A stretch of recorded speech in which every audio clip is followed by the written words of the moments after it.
जी महिला सुरक्षित है कि नहीं है? महिला नहीं है सुरक्षित, बिल्कुल नहीं है। बिल्कुल नहीं है। हाँ। हर जगह महिला का रुकावट होता है। नौकरी करने जाइए डरे महिला नौकरी नहीं कर पा रही है, रोड पर डरे नहीं निकल रही है। स्कूल में जाती है लड़की लोग डर से जाती है स्कूल से बच्चे लड़की सबको उठा लिया जाता है, बच्चा सबको उठा लिया जाता है। तो महिला कहाँ पर सुरक्षित है? नीतीश जी कोई काम नहीं किए हैं? नहीं कहाँ की है महिला को? नहीं कोई काम नहीं। 20 सालों से तो विकास की जब बात करते हैं लोग तो 20 सालों से तो वही लोग कुर्सी पे है ना, नीतीश जी और मोदी जी, डबल इंजन की सरकार। तो जहाँ महिलाओं को सुरक्षा की बात करते हैं तो महिला सुरक्षा कहाँ है? महिला कहीं भी सुरक्षित नहीं है। 5 साल की बच्ची तक का रेप कर दिया जाता है, घर में सुरक्षित नहीं, हॉस्पिटल में सुरक्षित नहीं है। ये लोग सिर्फ जुमलेबाजी की सरकार है, बीजेपी बड़का झूठा पार्टी जुमलेबाजी सिर्फ कर रहे हैं। 20 सालों से सत्ता में ये लोग थे तो क्यों नहीं महिलाओं के आरक्षण की बात की, क्यों नहीं महिलाओं की सुरक्षा की बात की, क्यों नहीं महिलाओं की रोजगार की बात की है? क्योंकि अगर महिलाओं की रोजगार की कोई बात करता है तो वो तेजस्वी यादव करता है। अगर महिलाओं की रोजगार की बात करता है, मान सम्मान की बात करता है तो वो नेता। एक बात बताइए, आपको पता है महिला आरक्षण को लेकर बिल आया क्या? आपको पता है नारी शक्ति वंदन बिल लेकर आया? ये सब जुमलेबाजी है। अरे संसद में आया, सुन तो लीजिए, संसद में आया कि नहीं आया? संसद में कुछ नहीं, महिलाओं को अभी तो देख लीजिए ना, चुनावी जब माहौल आया। यादव की पार्टी नहीं विरोध। सुनिए नहीं, हमारे नेता को वो कॉपी कर रहे हैं। 20 सालों से वो कहाँ थे? अभी जब नहीं, पहले मेरी बात है सुनिए, 1 मिनट। धक्का वो कहाँ थे जब हमारे नेता कहे कि हम आर्थिक मदद करेंगे, महिलाओं को 2500 रुपया प्रति माह देंगे, तो ये डबल इंजन की सरकार उसे कॉपी करते हैं, करती है रूप में 10,000 करती है। इधर आइए सर, आपका नाम क्या है? श्याम किशोर शर्मा। ये कह रही हैं कि महिला ना सुरक्षित हैं और तेजस्वी यादव को कॉपी करते हैं नीतीश। मैडम इनका जन्म बहुत बाद में हुआ है, ये वो दिन नहीं देखे हैं। मैं देखा हूँ, मेरा उम्र 65 साल हो गया। मैं उस दिन को देखे हुए हूँ, समझे ना, मैं उस दिन को देखे हुए हूँ। और लालू यादव से खुद मैं दलसिंह सराय गुमती पर पूछा था, हमारे बहनोई को निकाल दिया गया लगी हुई नौकरी, और वो बोले क्या, भाई भक्त भूमिहार तुम्हारे को कहीं नौकरी मिलता है, ये शब्द उनका था। मैं जिंदगी में कभी उनको वोट नहीं दूंगा, जिंदगी में नहीं, उनके परिवार को कभी नहीं।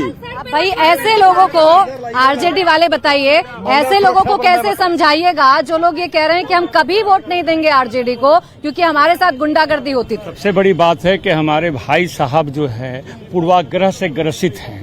वो जो कह रहे हैं कि लालू यादव ने जो ऐसा कहा, उनसे जरा भी पूछिए कि जब 17 महीने की सरकार में तेजस्वी जी ने ये कहा था कि मैं 5 साल में 10 लाख लोगों को रोजगार दूंगा, तो हमारे नीतीश जी ने ये कहा था कि कहां से ये रोजगार लाएगा, अपने बाप के यहां से पैसा लाएगा क्या? लेकिन जब तेजस्वी जी उप मुख्यमंत्री बनते हैं तो 17 महीने में जहां तेजस्वी जी ने जो कहा था कि मैं 5 साल में 10 लाख रोजगार दूंगा, इसका मतलब होता है प्रतिदिन 547 लोगों को नौकरी देना। लेकिन तेजस्वी जी ने 17 महीने में 5 लाख लोगों को रोजगार दिया, इसका मतलब हुआ 970 आदमी को प्रतिदिन उन्होंने रोजगार देने का। जो लालू वाली बात बता रहे थे उसमें पूर्वाग्रह क्या है? जांच देख करके किया। पूछिए उन भाई साहब से कि वो जो नौकरी 5 लाख लोग जो पाए हैं, क्या उसमें ब्राह्मण नहीं है, उसमें भूमिहार नहीं है, उसमें कैस्ट नहीं है, उसमें राजपूत नहीं है, उसमें कुर्मी नहीं है, उसमें कोयली नहीं है, उसमें सहनी नहीं है, उसमें यादव नहीं है, उसमें मुसलमान नहीं है? कौन ऐसी जाति है जो उसमें नहीं है? भाई 17 करके उन्होंने नौकरी दिया है क्या? और आज भी देश का, ये हमारे राज्य का आज से आधा से ज्यादा युवा जो भाई साहब बोल रहे हैं ये बात, उनके घर के भी नौजवान जो बेरोजगार हैं, जो शिक्षा पाके रोजगार नहीं लिए हैं, उनके घर के लोग भी जो है राष्ट्रीय। 17 महीने की बात कीजिए, आप 20 साल पहले की बात मत करिए। वो कह रहे हैं 17 महीने पर बात कीजिए ना, 20 साल पहले की बात क्यों करते हो? मैं सिर्फ 17 महीने पर बात कर रहा हूँ। अरे भैया आप लोग समय तो दीजिए, मैं 17 महीने पर बात कर रहा हूँ। मैं अपने काबिल दोस्त मुन्ना जी से पूछना चाहता हूँ कि आप बताएं कि किसी प्रदेश के मुख्यमंत्री के रहते कोई मंत्री क्या नौकरी अपॉइंटमेंट कर सकता है? और अगर उस शासनकाल में अगर नौकरी मिली तो उस शासनकाल का मुख्यमंत्री कौन था? और बिना मुख्यमंत्री के अनुशंसा का किसी विभाग में नौकरी क्लियरेट होता है क्या? नंबर 1। नंबर 2, हमारे काबिल साथी ने यह प्रश्न किया कि विकास कहीं दिखता नहीं है। पूछिए उनके अपने गिरेबान में हाथ डालकर वो देखें कि उनके घर में फ्री का अनाज जा रहा है कि नहीं जा रहा है। उनसे पूछिए कि उनके यहाँ महिलाओं को 10,000 रुपया अभी मिला है नहीं मिला है। महिलाओं के सशक्तिकरण के लिए 10,000 रुपया मिला है। चुनाव से ठीक पहले 10,000 रुपया आप दे रहे हैं, वोट खरीद रहे हैं। विपक्ष ये कह रहा है, पहले बात सुनिए। विपक्ष ये कह रहा है कि 10,000 रुपए में आप महिलाओं के वोट खरीद रहे हैं। आपको चुनावों से पहले क्यों याद आई महिलाओं की? चुनाव आचार संहिता लागू होने के पहले गवर्नमेंट अगर कोई भी योजना लेके आती है, आप उसको वोट प्रायोजित योजना नहीं कह सकते हैं, क्योंकि इस देश में हर 3 महीने पर एक चुनाव आता है। अगर उस चश्मे से देखा जाए तो इस देश में कोई काम ही नहीं होना चाहिए। भाई वो कह रहे हैं, जवाब दीजिए, कह रहे हैं भाई सर आपको विकास दिखता नहीं, विकास बहुत किया।